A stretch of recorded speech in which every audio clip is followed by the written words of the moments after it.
A paz do Senhor. Eu sou a Camila, da Igreja Presbiteriana Betel Sede, e hoje eu estou aqui com o pastor Paulo Roberto.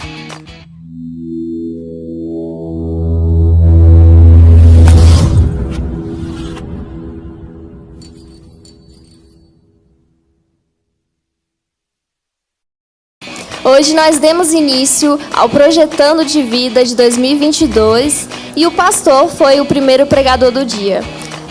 Pastor, muito obrigada pelo seu tempo, pela sua presença. A pregação de hoje foi uma bênção, né? A palavra sobre o poder da oração, sobre Deus estar sempre conosco ao nosso lado, estar ao lado daqueles que o buscam. Eu vou fazer umas perguntinhas para o Senhor, vou tentar ser o mais breve possível. Então, vamos começar pelo básico, pastor. Eu queria que o senhor contasse brevemente, se possível, como que foi a sua conversão, como foi a sua primeira experiência com Deus. Eu queria começar por saudar a todos e respondendo a sua pergunta, eu nasci no lar evangélico. Eu nasci em Belo Horizonte e meus pais já eram convertidos há 3 anos.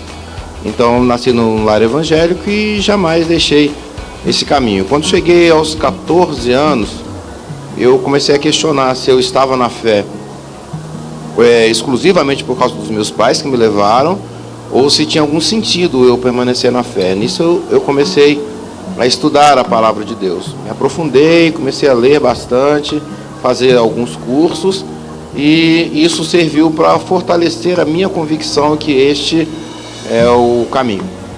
O pastor Fernando tem profetizado bastante sobre um avivamento, né? Já tem bastante tempo que ele vem falando, vem pregando, já tem alguns anos que ele vem falando sobre o avivamento que está chegando, o avivamento que vai chegar nessa igreja, na nação brasileira. E eu queria saber do senhor, o que o senhor pensa a respeito sobre esse avivamento? Eu acredito, como disse o profeta Joel, que nós estamos chegando nesses dias que o profeta dizia que o Senhor derramaria do seu Espírito sobre toda a carne. Porque os tempos estão muito difíceis. Nós estamos vivendo tempos estranhos. Jamais se viu uma situação dessa em todo o planeta. E é uma coisa que não é privilégio de um país ou de outro. O mundo inteiro está vivendo tempos difíceis, tempos estranhos. E a Bíblia diz que o povo espera ansiosamente a manifestação dos filhos de Deus. O mundo espera ansiosamente a manifestação dos filhos de Deus. E nunca o mundo esperou tanto. Nunca o mundo precisou tanto da manifestação dos filhos de Deus. Então isso é um indício muito forte que Deus haverá de capacitar, de qualificar, de dar potência, de dar poder aos seus filhos para que eles venham se manifestar. Porque é importante. Antes da manifestação dos filhos de Deus tem que haver poder.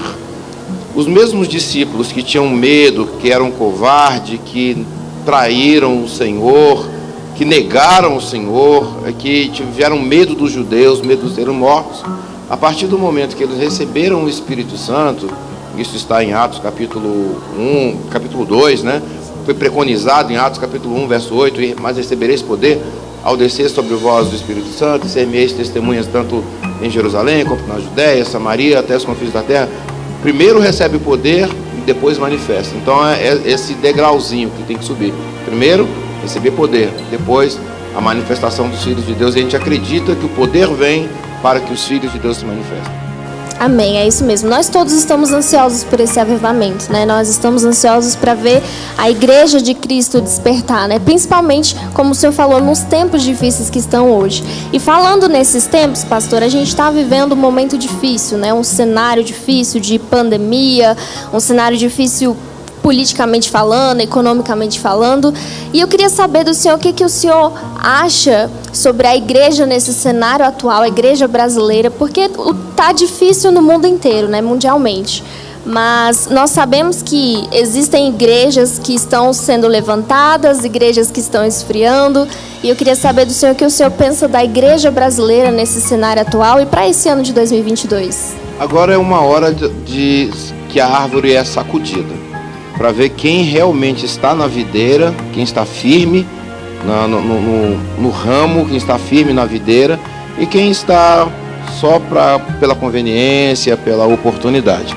Então a gente pensa que agora é a hora que a figueira é balançada, que a videira é balançada e os frutos podres, os frutos que não têm firmeza, eles vão cair. Então a gente vê um esvaziamento em várias denominações, mas não na igreja. A gente não pode confundir igreja com denominação. A igreja é sempre una, sempre forte, e ela é alicerçada em Jesus Cristo. Mas aquelas pessoas que ficam fracas, são frágeis, certamente vão cair, né? Isso aí não tem dúvida, porque os ventos vão soprar de maneira muito forte. O Senhor disse: no mundo tereis aflições. Nunca foi tão verdade quanto nesses períodos que nós estamos vivendo. Então, o que a igreja precisa fazer mesmo neste momento é alicerçar-se na rocha que é Cristo. Independente do soprar dos ventos, precisa estar cada vez mais sólida, mais forte para não cair. Porque essa pandemia mesmo, ela veio afetar a fé de muitas pessoas. Tem muitas pessoas que pararam de acreditar ou foram incorporar as narrativas e os discursos de quem não é da fé. Mas aonde está Deus? Onde estão os milagres que a igreja fazia? Por que não levanta a mão e cura todos os enfermos? Esse era o discurso das trevas, o discurso do diabo. E tem muitos cristãos que começaram a questionar: é mesmo? Por que cadê os irmãos que oravam e curavam os enfermos? Por que agora não cura da Covid?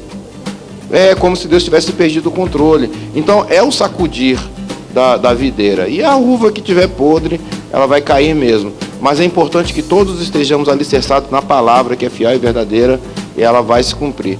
Tem um propósito. Não dá para imaginar que qualquer ocorrência no universo tenha sido escapada do controle, da aquiescência, da permissão de Deus. O senhor acha que esse período difícil que nós estamos passando serviu justamente para mostrar quem são aqueles que realmente estão buscando a Deus, separar os homens dos meninos, o joio do trigo? Na verdade, veio um período igualitário, para a gente não se arvorar, porque grande mesmo é Deus. O grande pastor, grande pregador, grande não sei o que lá, ficou tudo igual. Se vacilar, pega a Covid e morre. Então não tem o grande, o mais alto, não. Grande é o Senhor. Essa pandemia acabou ensinando que todos estamos nivelados no mesmo patamar. Todos estamos no mesmo patamar. Quantos pastores, pregadores, cantores importantes que sucumbiram diante da pandemia? São todos nivelados. O que importa é que é o Senhor que detém o controle de todas as coisas. Então, isso foi uma lição também que nós aprendemos. Todos somos iguais. Grande é o Senhor. Essa foi uma lição muito importante. E tudo acontece no tempo e de acordo com a vontade de Deus, né? Naturalmente. Muitos crentes, muitos cristãos perguntaram: mas por que cantor fulano de tal, que era da igreja, faleceu? Por que pastor tal faleceu, né? Tudo ocorre de acordo com a vontade de Deus e Ele é soberano nas nossas vidas. É verdade. Pastor, para finalizar, eu queria perguntar: a gente sabe que o senhor trabalha no governo. E eu queria perguntar qual é a função do senhor, com quem o senhor trabalha lá, e qual é a importância do senhor, sendo cristão, trabalhando dentro do governo, qual é o grau de dificuldade disso, porque eu acredito que também não seja fácil, né? Então, como é trabalhar no governo? Olha, Camila, eu trabalho no Ministério da Mulher, Família e Direitos Humanos. O nome do meu ministério é grande: Mulher, Família e Direitos Humanos. E trabalho especialmente na Secretaria Nacional de Política de Promoção da Igualdade Racial. Eu sou o secretário nacional. Então, eu sou o secretário nacional de Políticas de Promoção da Igualdade Racial. A gente trabalha na promoção da igualdade de oportunidade para reduzir as desigualdades grandes que existem no Brasil, que vem passando ao longo dos séculos. Então, da população negra, quilombola, indígena, cigana, ribeirinho, pescador artesanal. Então, existe uma quantidade muito grande de brasileiros que são invisibilizados se nós não prestarmos atenção. Ou seja, se nós fizermos uma política horizontal, planificada, como se todos fôssemos iguais, nós vamos cometer injustiças manifestas, né? Então, as pessoas têm que ser tratadas de maneira igual, mas deve ser consideradas as desigualdades, que são as demandas especiais que cada segmento do povo brasileiro tem. Então eu trabalho nessa Secretaria Nacional de Política de Promoção da Igualdade, vinculada ao Ministério da Mulher, Família e Direitos Humanos. Não é tarefa fácil, porque nós enfrentamos uma série de intolerâncias. Inclusive a minha secretaria trabalha com a questão da intolerância religiosa. Mas a minha ministra, a ministra da Mulher, Família e Direitos Humanos, por ser cristã, assim que ela assumiu o ministério, ela foi vítima de intolerância religiosa. Falaram aquele negócio da goiabeira, que ela viu Jesus na goiabeira, e foi uma experiência de fé que ela teve.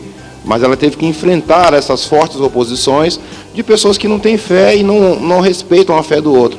Isso eu não digo que sofrem só os evangélicos. As pessoas de religiões de matriz africanas também sofrem preconceitos. O religioso em si, ele tem muito preconceito, ele é muito vítima de preconceito. E isso é inconstitucional, e a gente tenta trazer essa legalidade, esse princípio constitucional do culto livre. Nós temos liberdade de culto assegurado pela nossa Constituição, em cláusula pétrea, que não pode ser alterada por um projeto de emenda à Constituição, não pode ser emendado, teria que fazer uma nova Constituição, porque é cláusula pétrea. Então a gente precisa dar eficácia para a lei que, embora eficiente, ela precisa atingir os seus propósitos. E como cristão trabalhando nesse ministério especificamente de direitos humanos, isso dá também uma certa sensibilidade, porque Jesus trabalhou muito a questão dos direitos humanos. Se você olhar os evangelhos, o Sermão da Montanha, Mateus 5, Mateus 6, Mateus capítulo 7, você vai ver o quanto Jesus era humano. Se Jesus estivesse hoje andando na terra, seguramente ele não estaria nos altares luxuosos de determinados templos, de determinadas catedrais. Ele estaria no sol nascente, junto com os pecadores. Eu falo sol nascente à guisa de exemplo, mas na periferia das grandes cidades, junto aos pecadores. Era lá que ele sempre esteve, e não nos templos luxuosos e suntuosos daquela época. Então, a gente vê uma humanidade em Jesus, até para justificar o Emanuel, porque é Deus humano. É Deus conosco, é Deus na nossa pele. Então, trabalhar com direitos humanos é uma alegria. O fato de você ser devotado, né, à fé, te dá também essa sensibilidade de você sentir o outro, de sentir o humano, de não descartar. Jesus falou, para finalizar, uma parábola, contou uma história muito interessante, a parábola do próximo, do samaritano. Aquilo ali é direitos humanos puro. Todo mundo passava, as autoridades eclesiásticas passavam e viam a pessoa que tinha acabado de sofrer um assalto e passavam indiferente. Então alguém passou e abrigou uma pessoa totalmente fora do esperado. Foi exatamente quem abrigou aquela pessoa que estava em dificuldades e conseguiu tirar a pessoa daquela situação de quase morte que ela estava vivendo. Então, os direitos humanos, ele está na palavra de Deus. E amar a Deus sobre todas as coisas e amar o próximo como a si mesmo é a síntese que Jesus fez da própria lei, de toda a lei, né? Então, dá um certo conforto você lidar justo com isso, com promoção da igualdade, com direitos humanos, porque a gênese disso aí está na própria palavra de Deus. Pastor, muito obrigada pelo seu tempo. Que Deus abençoe o Senhor. Se o senhor quiser falar mais alguma coisa. Não, eu quero dizer que estou muito feliz, né? E sobretudo por esse privilégio que o Pai Eterno nos deu de abrirmos o Projetando, e a gente acredita. Quem vai determinar como será 2022 é a palavra de Deus. Acredite nisso, é a palavra de Deus. O que Deus diz? Nenhum mal te sucederá. Praga nenhuma chegará à tua casa. Então, independente do que dizem as previsões, creia na palavra de Deus, é ela que vale. Amém, pastor. Que Deus abençoe o senhor, que Deus continue te usando nesse trabalho incrível que o senhor faz, ajudando as pessoas, promovendo igualdade, que te proteja de todo mal e que o senhor possa levar o amor de Deus a todas essas pessoas. Muito obrigada. Amém, Camila, muito obrigado. A paz do Senhor a todos, fiquem com Deus, e amanhã nós estaremos com o nosso segundo dia aqui no Projetando, teremos outro participante e eu aguardo vocês na próxima entrevista.